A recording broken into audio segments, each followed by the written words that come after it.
ನಮ್ಮಲ್ಲಿ ಗುತ್ತಿಗೆಗೆ ಅವಕಾಶ ಇರಲಿಲ್ಲ. ಗುತ್ತಿಗೆ ಯಾರೋ ಕಾಂಟ್ರಾಕ್ಟ್ರು ಮಾಡೋದಕ್ಕೆ ಅವಕಾಶ ಇರಲಿಲ್ಲ. ಯಾರಿಗೆ ಉದ್ಯೋಗದ ಅವಶ್ಯಕತೆ ಇದೆ, ನಾವು ಅವರಿಗೆ ಜಾಬ್ ಕಾರ್ಡ್ ಕೊಟ್ಟಿದ್ದೀವಿ, ಅವರಿಗೆ ಮಾತ್ರ ನಾವು ಈ ಉದ್ಯೋಗ ಖಾತ್ರಿ ಯೋಜನೆ ಅರಿವಾಗ್ತಾ ಇದ್ದಿದ್ದು.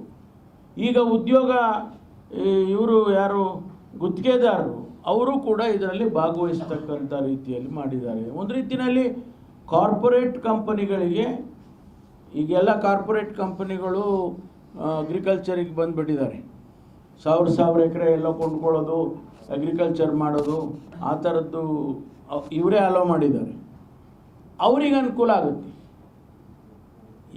ಈ ಕೂಲಿ ಮಾಡೋರಿಗೆ ಅವರಿಗೆ ಹೋಗಿ ಅವ್ರ ಫಾರಮ್ನಲ್ಲಿ ಕೂಲಿ ಮಾಡತಕ್ಕಂಥ ರೀತಿಯಲ್ಲಿ ಉದ್ಯೋಗ ಸಿಗೋದಿಲ್ಲ, ಅಲ್ಲಿ ಬನ್ನಿ ಅನ್ನೋ ಥರ ಕೂಲಿ ಕಾರ್ಮಿಕರನ್ನ ಒತ್ತಾಯ ಮಾಡಿ ಕರ್ಕೊಂಡು ಹೋಗೋ ರೀತಿಯಲ್ಲಿ ಮಾಡ್ತಿದ್ದಾರೆ. ಆದ್ದರಿಂದ ಇದರಲ್ಲಿ ಯಾರಿಗೆ ಅನುಕೂಲ ಆಗ್ತಾ ಇತ್ತು? ಇದು ಒಂದು ದೊಡ್ಡ ಸಾಮಾಜಿಕ ಕ್ರಾಂತಿ ಆಗ್ತಾ ಇತ್ತು. ಇದರಲ್ಲಿ ಹೆಚ್ಚಿನ ಅಂಶ ಮಹಿಳೆಯರು, ದಲಿತರು, ಹಿಂದುಳಿದವರು, ಅಲ್ಪಸಂಖ್ಯಾತರು, ಅವರು ಈ ಕೂಲಿ ಮಾಡ್ತಾ ಇದ್ದಂಥವರು ಉದ್ಯೋಗ ಖಾತ್ರಿಯ ಯೋಜನೆಯನ್ನು ಫಲ ಪಡಿತಾ ಇದ್ದಂಥವ್ರು. ಇವರನ್ನು ನೀವು ಟಾರ್ಗೆಟ್ ಮಾಡಿದ್ದೀರಾ ಅಂತ ಅನ್ಸಲ್ವಾ?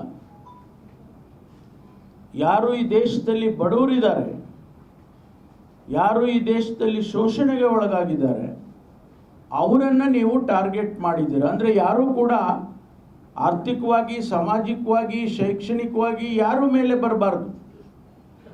ಇವರನ್ನು ಹಾಗೆ ಕೂಲಿ ಕಾರ್ಮಿಕರಾಗಿ ಇಟ್ಟು ಶೋಷಣೆ ಮಾಡಿ ಆ ಸಮಾಜದ ಏನು ಮನುಸ್ಮೃತಿಯ ವರ್ಗೀಕರಣ ಇದೆ, ಆ ಮನುಸ್ಮೃತಿಯ ವರ್ಗೀಕರಣವನ್ನು ಇವತ್ತು ಉತ್ತೇಜನ ಮಾಡ್ತಾ ಇದ್ದೀರಿ, ಪ್ರೋತ್ಸಾಹ ಮಾಡ್ತಾ ಇದ್ದೀರಿ ಅಂತ ಹೇಳಿ ನಾವು ಹೇಳಬೇಕಾಗ್ತದೆ.